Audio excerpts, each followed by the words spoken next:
یہ اکھلیش یادو صاحب اور دوسرے کچھ ایم پی جو دلی میں مسجد میں تشریف لے گئے، اس سلسلے میں جو لوگ بیان بازی کر رہے ہیں، اس سلسلے میں اس بات کی وضاحت ضروری ہے کہ جہاں تک مذہبی نقطہ نظر کا سوال ہے تو سب کو اپنے ذہن میں بات رکھنی چاہیے کہ مسجد اللہ کا گھر ہے، اور اللہ کے بنائے ہوئے تمام مخلوق، اللہ کی بنائی ہوئی تمام مخلوق، تمام انسان مسجد میں جا سکتے ہیں، اور مسجد میں جانے سے کسی کو منع کرنے یا کسی کو روکنے کا کسی کو بھی حق اور اختیار حاصل نہیں ہے۔ اور سب کو اس بات کو بھی ذہن میں رکھنا چاہیے کہ پیغمبر اسلام صلی اللہ علیہ وسلم کے زمانے میں بھی غیر مسلمین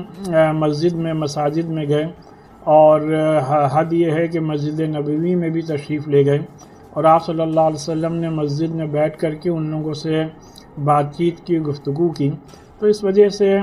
مسجد کسی کا بھی جانے پہ کسی کو کوئی اعتراض نہیں کرنا چاہیے، اور یہی اس کا سیدھا مذہبی نقطہ نظر ہے۔ لہذا جن لوگوں کے ذہنوں میں اس مسئلے کو لے کے کوئی غلط فہمی ہے یا کوئی کنفیوژن ہے، تو مذہبی طور پر اس کا نقطہ نظر یہی ہے کہ مسجد میں جو لوگ گئے اس میں کوئی حرج نہیں ہے، مسجد میں لوگ جا سکتے ہیں، چاہے مسلمان ہو چاہے غیر مسلم ہو۔ اور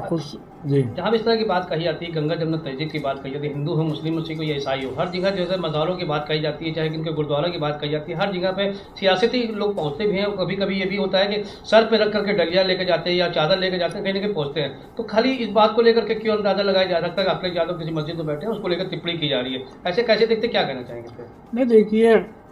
مساجد میں صرف یہ نہیں ہے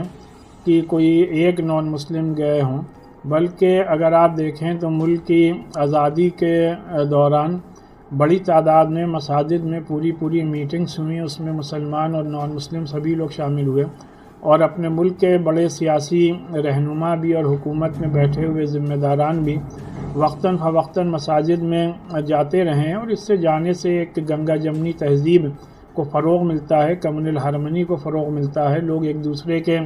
قریب آتے ہیں، ایک دوسرے کے مذہبی چیزوں کو دیکھتے ہیں، سمجھتے ہیں، اور یہ سلسلہ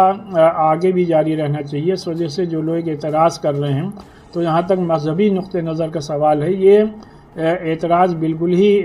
بالکل ہی بے بنیاد اور غلط ہیں۔ ایک آخری سوال جو ہے، جیسے سیاستی لوگ تو جو ہے وہ مدعا اٹھا رہے ہیں، کہیں کہ مذہبی لوگ اس طرح کے لوگ جو ہے کہیں نہ کہیں ٹپڑی کر رہے ہیں، ان کے لیے کیا کہنا چاہیں گے؟ یہ جو لوگ سیاسی لوگ جو باتیں کہہ رہے ہیں وہ ان کی سیاست جانیں، لیکن جہاں تک مذہبی نقطہ نظر کا سوال ہے تو جو مذہبی لوگ ہیں ان کو ظاہر سی بات ہے شریعت کی روشنی میں ہی اپنی بات رکھنی چاہیے، اور جہاں تک شریعت کا سوال ہے تو اس میں شریعت کے رو سے کسی کو بھی مسجد جانے سے نہ کبھی روکا گیا نہ روکا جا سکتا ہے، اور ماضی میں بھی بڑی تعداد میں دنیا بھر کے مسجدوں میں نان مسلم جاتے رہیں، اور آج بھی یہ سلسلہ جاری ہے اور ہمیشہ جاری رہے گا۔